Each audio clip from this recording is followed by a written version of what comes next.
Now, let's talk to Media Campaign Manager at the Taxpayers Alliance, because after all, the TV licence is a form of tax. William Yarwood. Hello, William. Hi, Kev. Thanks for having me on the show. Thank you for joining us. Now, normally, if we had a Tory government, I would have said to you, given this production line of scandals that the BBC engulfed the BBC, once every week almost, I would have been saying to you, how much longer can this sclerotic old broadcaster justify the TV licence fee? The trouble is we now have a Labour government who cling to that old-fashioned idea of public service broadcasting. Public service broadcasting, do me a favour. But the director, BBC Director General Tim Davie, has spoken out. He's written to the staff to say...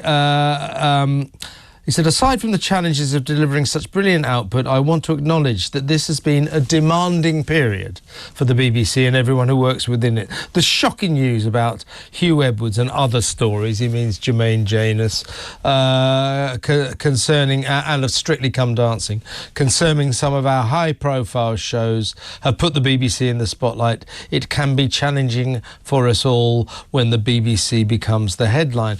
Well, my question to you, William, is when do you think the BBC won't be the headline? When are they? He says, we've all felt let down and worried about the impact on the BBC. However, we hold ourselves to the highest standards and we know there will be lessons we can learn to ensure we have the strongest possible workplace culture. BBC workplace culture sucks. And they have never learned lessons from their multiple scandals. As I said, going back to Princess Diana, Jimmy Savile, Hugh Edwards, they never learn lessons. I mean, we'll be stuck with the TV licence fee, but we shouldn't be, should we? No, absolutely not, Kevin. You're completely right that the BBC has put out this letter, more or less the CEO has, and said that the culture needs to change. But as you say, it hasn't changed. But the interesting thing is that, well, if the culture needs to change, what on earth are the 331 HR managers in the BBC doing? What on earth are they doing? I mean, why are they paid on the taxpayers, from the taxpayers' wallet? I mean, most of them are on salaries, as we found at the TPA.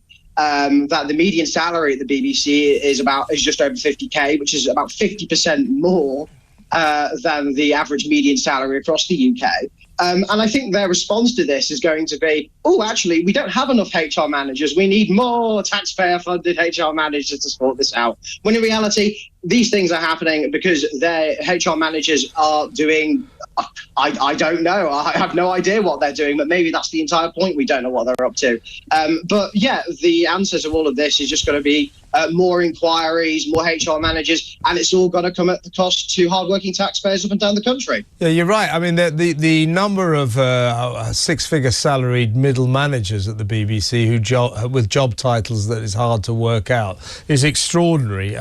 They waste so much money on all of these highly paid, pointless employees when they could be putting it into programmes. I mean, their programming is getting worse and worse and worse.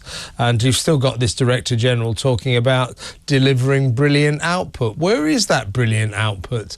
We know where the money's going. It's going into their pockets. I've always said that the BBC is like the modern equivalent of robber barons in the medieval times, where all the money of the plebs, of the people, went into the pockets of the barons, of the aristocrats.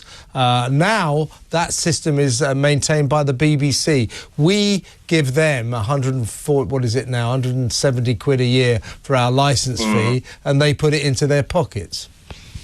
Yeah, completely. And as we found in our recent BBC Rich list, the overall price for a lot of these BBC bigwigs overall is 79 million quid.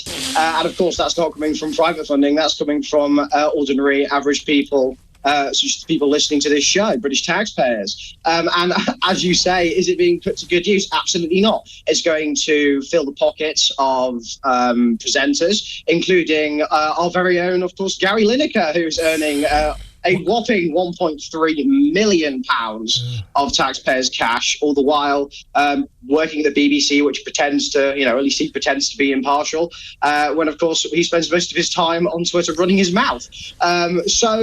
Quite frankly, the amount of money that is wasted in the BBC is quite sickening. And it's an outdated model as well. I mean, that's why ever since Netflix came into the UK, BBC licence fee intake has dropped by almost 30%.